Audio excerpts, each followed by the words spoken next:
everyone and welcome back. My name's Alison, the online piano and the online violin tutor. Today I'm giving you a little bit of a different video which has been requested quite a few people and it keeps coming up, and I think it's one of those things that people don't really tell you about and nobody really knows, but it's about practice and how to really practice properly. I have got a video on this that I did on my channel way back in the day, and those things still stand. I still believe in those, but I guess there's maybe some other techniques that I've picked up in between making that video and now, or you know, maybe the video content has changed, so this is focusing on a slightly different part of practicing. And what I really want to do is actually give you a step-by-step kind of spoon feed it to you as to how to go about your practice. And I don't really think there's much out there in terms of that. There's some very generic stuff, but I really want to focus in and tell you exactly you've got to do this, then do that, 5 minutes later do this, 5 minutes later do that. So obviously that's going to be a little bit generic just in terms of I don't know actually what you're going to be practicing, but the principle is going to apply to anything. And also, before I get started, a quick disclaimer before anybody jumps in there in the comments that these are my methods, these are my thoughts, these are my practice tips that I have picked up over the last 30 years of teaching and performing and practicing myself. There are other ways and other methods, and that is great. These are mine, so before you start commenting saying that I'm completely wrong, you know, please don't put any negative comments in there. If you have some other ideas that you want to add to, or other methods that you think work for you, that's absolutely fine. Go ahead and put them in the comments, but please don't go in there criticizing this method, because this is just what works for me, and I'm just helping you guys. For those of you that are teaching yourself on YouTube or self-teaching at home for whatever reason. So let's get into it. We'll be honest, I have written a 3-page sheet here, but I have made some notes. So what I'll do is I will be reading from these notes. I have spent I spent about 2 or 3 hours this morning actually writing all this out for you, and all of this will be available on my blog. So that will be on the, if you want like this hard copy of everything that I've basically a transcript of this video. I'm not going to put bullet points in the description underneath this video because I've already got kind of pretty much a transcript of what I'm going to say, but I'll bullet point things for you here, and then I'll just kind of give you my thoughts and opinions in addition to this. So that will be linked in my website, that will be linked on my blog site directly underneath this. So if you want to print out this and download and whatever, then go underneath there. So first of all, I'm going to go through some generic practice tips for the beginner violinist. I have actually done this video for the piano as well, using the exact same sheet, but I just thought that I was going to be demonstrating 1 or 2 little practice techniques, and I thought if I just sat at the piano and did it, then you guys who are doing the violin, some of the things are a little bit different. Even though I stand by these and I do these things myself, they are going to be a little bit different for the violin. So I have some music in front of me as an example. I've got my violin down here that I want to demonstrate. So I just wanted to kind of do the same sort of video, but for the 2 different instruments. So if you're a pianist, you can go and watch that video and it will be pretty much the same things, but I'll be demonstrating on the piano as well. But for you guys with the violin, then you'll want this video. So now, the first point is don't practice for too long. Now, you get these master or these concert pianists and violinists, or just concert soloists that practice for hours and hours a day, and that's great. That's their job. That's the same thing as saying, you know, my violin is £150,000. It's not, I wish it was, but it's not. But that's fine, because that's my profession and that's what I choose to spend my money on, and I have to because I'm delivering a professional service. So you guys as beginners, this is aimed at beginners, not anybody else, beginners. So for you guys out there, you don't want to be thinking, oh, I've got to practice for 2-3 hours every single day. That's not true. The amount of practice is just going to be dependent on what you're going to be practicing. So you just need to make sure that you're concentrating. I'm going to be reading a bit on my sheet now. Just make sure that you're concentrating, and that is going to differ from person, you know, obviously to person. So practicing when you're not concentrating, or you're daydreaming, or you're thinking about what you're having for lunch or what you're having for dinner and what you're doing next week and whatnot, is not going to be focused and practicing, because you're going to be too busy thinking about what's going on in your head rather than what you're doing in front of you. So if you feel your mind wandering, just get up, take a break and, you know, get a cup of tea, whatever, come back to it and focus again. So I would say if you want a number, so lots of people ask for a number, I'd say as a beginner, you need to probably spend anywhere between a minimum of 30 minutes to about an hour practicing. If you're going to be practicing stuff that's like 15 bars long, a piece of music that's say 15 bars long, then, you know, what can you do in 4 hours that's only 15 bars long? It's just going to be too much. You're going to be too stressed about filling that time. So just, you don't need to practice that long. And in that kind of 30 minutes to an hour, you'll be practicing some exercises, some scales, plus the piece of music that you're actually working on. And what you actually specifically do, I'll get to on a little bit later. Number 2, do some warm-up exercises, or at least do some kind of exercises before. And this could mean some scales, some arpeggios, whatever kind of finger exercises that you want to do, really. I would suggest as a beginner, you need to be doing 3 scales. And the 3 scales are G major, D major and A major. I will have a link to those sheets if you want to do those scales. I've also got a video on it as well, so I'll link to the video and then I'll put the link to the scale sheets and the arpeggios that you can print out next to it as well, so you don't have to go looking in the video and things if you don't want to bother watching the video. But basically, I would always start with at least those 3 scales if you're a complete beginner.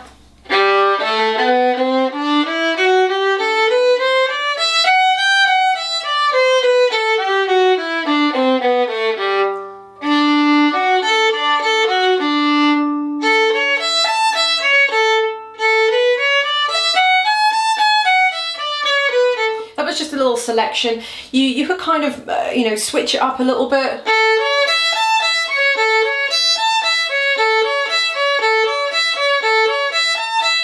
You know, something like that with the arpeggio. Whatever you want to do, just do some little exercises for maybe 5 minutes. If you've only got those 3 scales, maybe just 5 minutes of doing a little bit of those.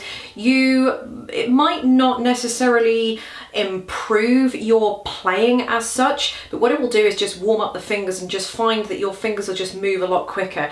When I don't warm up, my fingers they'll move, but they just won't move as well as I would like them to. After I've been playing for a little while, especially if I'm doing a recording session, after I've been playing for like half an hour to an hour, I will find that bits that I couldn't quite do at the start of my playing, I can actually do really, really well because my fingers are nice and warmed up. So it's just like an athlete warming up.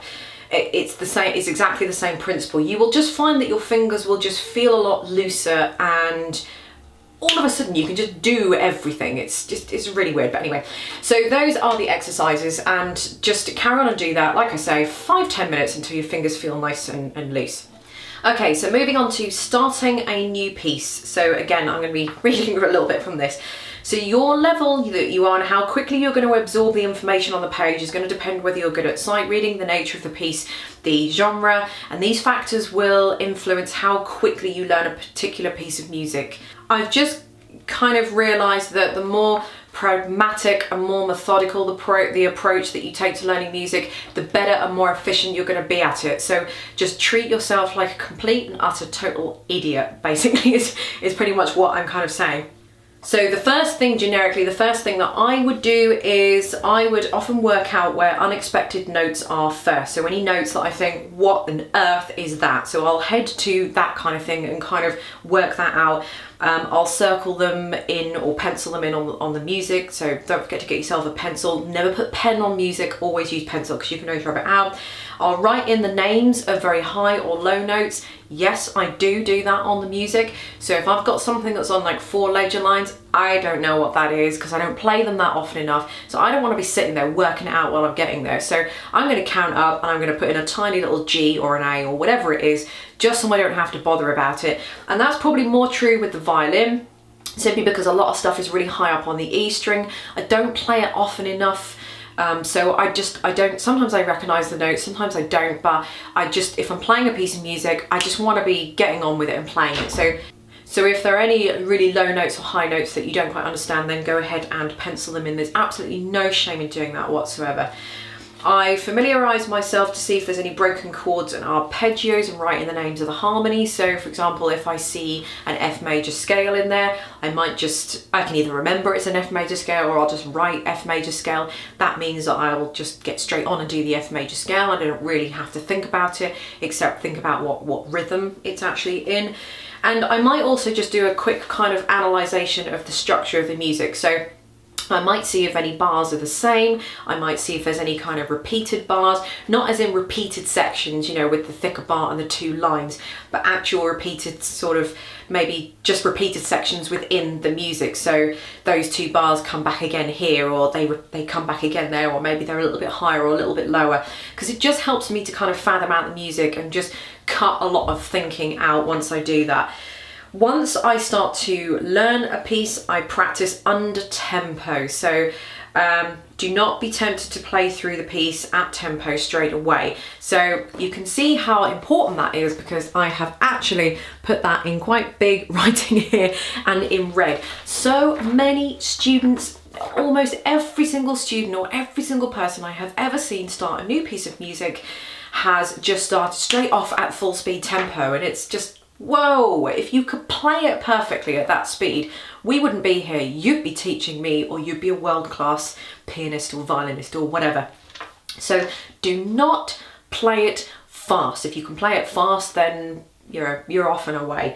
So play it slowly. It gives your brain time to think about what's coming next. It gives your eyes time to see what's coming next, and put those two together, and it gives you more time to process and think about what's coming next. And not only that, you'll have everything chugging along at one nice, comfortable, good speed that you can pick up, add another 5 metronome beats per minute, play it all the way through, add another, so you can gradually get up to speed. There's no point having it, playing it fast to start with, and then you get sort of 2 bars in and then it all goes to pot and it goes really slow. You want the whole thing. It's better to have the whole thing perfect at a slower tempo than to have it at the concert speed or the performance speed and have it all up and down all over the place, because there's bits you can do, there's bits you can't do. It's better to have it all at one safe, nice speed. So remember that you'll end up practicing the piece incorrectly as well if you play it like that, and it's very, very difficult to unlearn the mistakes. So now we're going to get on to the step-by-step of practice, and what I would suggest that you do is that you just go and download this so you can have this in front of you at all times. So I'm just going to very quickly go through this because it is going to be available for you to download and read, but this is some step-by-step practice, and I'm going to assume that you've just sat down with your violin, put the brand new piece of music in front of you. Remember, this is for beginners, not for anybody else. This is for beginners. Just want to reiterate that. So you've just sat down with your violin, new piece of music in front of you, and off and away you go. So first, number 1, try and find a recording of the piece and listen to how it goes so you can understand it. So basically number 1. Number 2, don't just jump into the piece straight away. In fact, maybe this could have gone around the other way round, but I would just do a few warm-up exercises, like we said before. So that could be scales, or whatever you want to do. Just do a little something before you do that, and then listen to the piece, or whichever way you want to do. Number 3, and this is where we actually get into the actual practice. I think what I might do is just move over here a little bit, and I might see if I can have a box with the points coming up here somewhere, if I can do that. If not, I'm just going to look silly standing over here, but I'll see if I can have some points up on the screen. So point number 1, or this is number 3 technically, play through the piece once, however that may be. I know it's going to be a little bit slow and irritating. Just get to the end of the piece. Play the piece once. This will help with sight reading. Now, if it helps to do this, try and play through the mistakes and just get to the end. So many people don't get the idea of sight reading. The whole point of sight reading is that the better you are at sight reading, i.e. reading something at sight, never seen it before, the quicker you can play a piece of music. So, for example, this is from this is a book from Exam Book in the UK. This is the ABRSM Grade 3. I've just taken, for example, Theme of Variation by Paganini, which is on page 6, B2. So I can play this, obviously I can play this perfectly first time, just like that, because I've been playing for a lot of years, but also my sight reading is very good. Just because I have been playing for a long time doesn't necessarily mean my sight reading is good, but through default it is. So I can play that because everything that's on there is, I can assimilate the information quickly enough so that I can play it perfectly pretty much first time.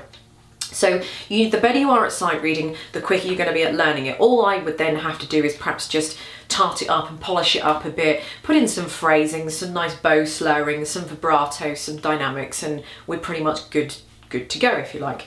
So just play through to the end. The biggest mistake people make when starting a new piece is the way they go about it. They sit down, start a new piece and try and play it at full speed. That's mistake number one.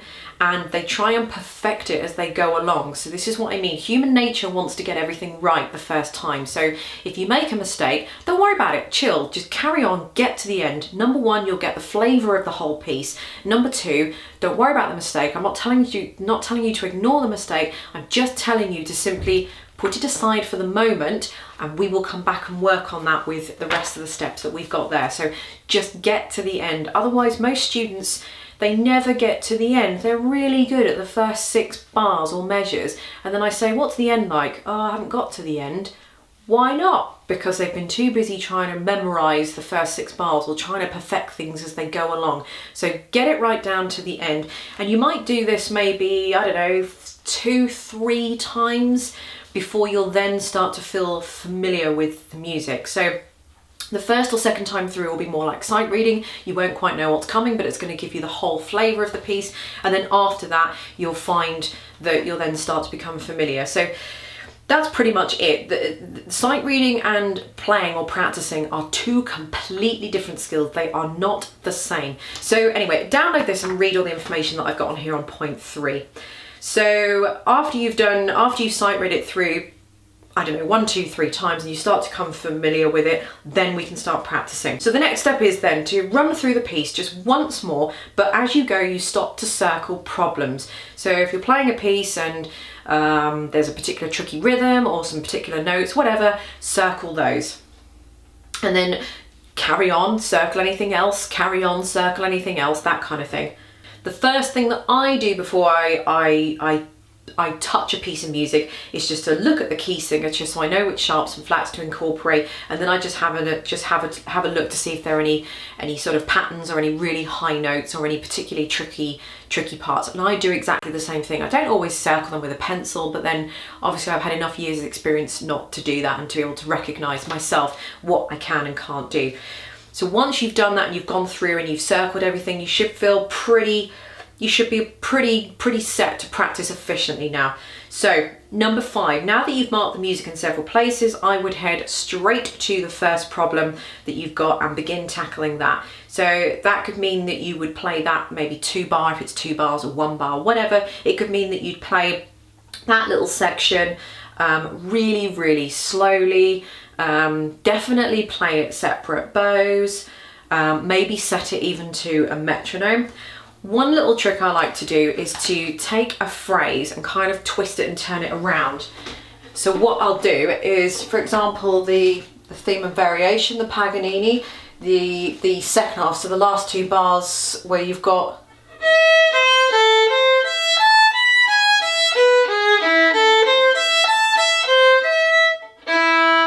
so what I will do is take it bar by bar.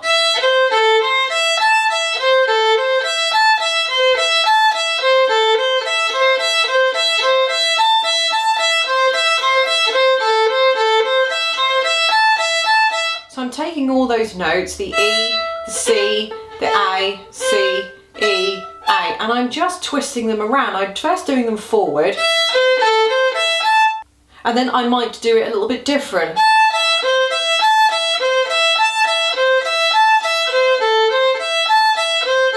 So I'm just taking the bar and I'm just twisting it all about. And what's happening is that your brain, if you're doing this forward, backwards, upside in, inside out, you're tricking your brain into learning all of the notes, and it's just a really, really good way of doing it. It's almost a guaranteed way of doing it. So when you put it back together, it's much easier to get your fingers around the notes because they're used to kind of going around that section of notes. So don't add in any other notes. Pretty much keep it to the ones that you're going to be playing. Otherwise you don't want to confuse your fingers, especially if you're doing arpeggios. You don't want to confuse your fingers with any other notes. So take a little section, twist it around, you know, do whatever you want to do with it. Have some imagination, that's the whole point, and I guarantee it'll pretty much work. So once you have then targeted the areas that need work, don't start from the beginning.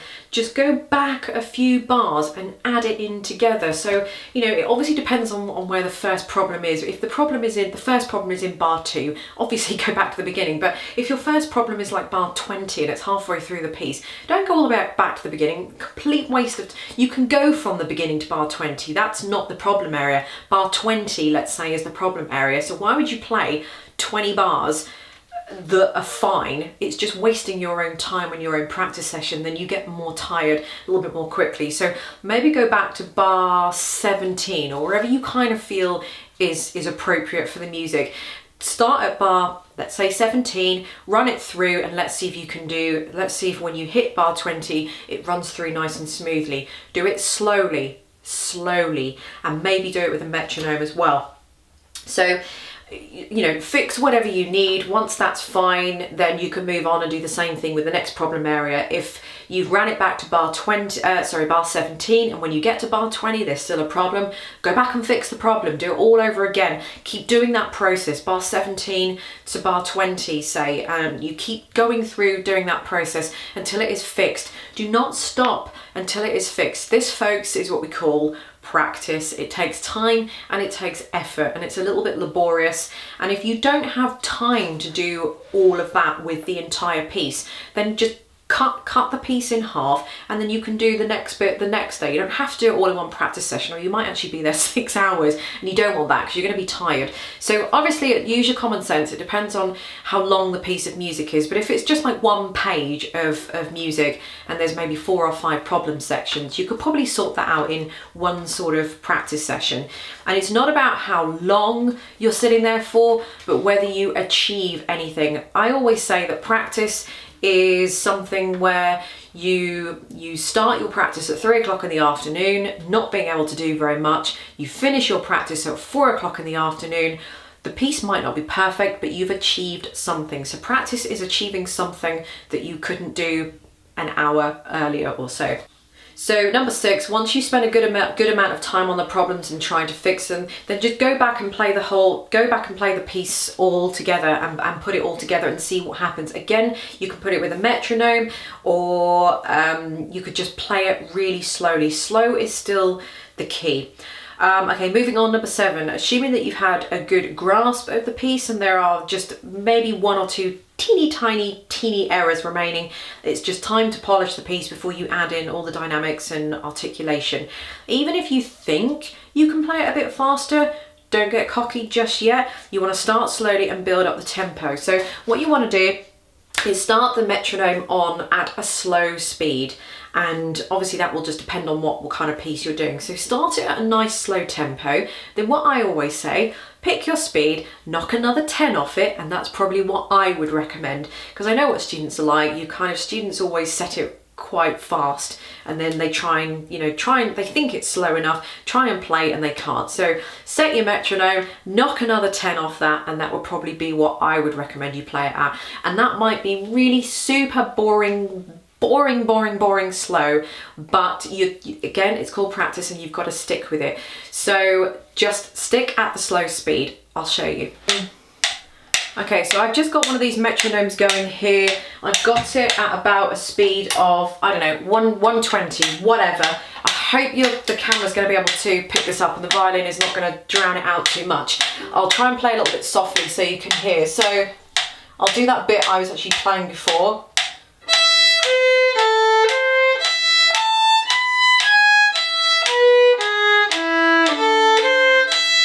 So you might think that that's actually quite a decent speed, but for me it's very difficult because obviously I can play this piece, I'm just trying to demonstrate. So what I would then do, 120, I'm going to take it down to 100, or roughly about 100. And I know it's going to be really, really slow, but it's going to give me time to think.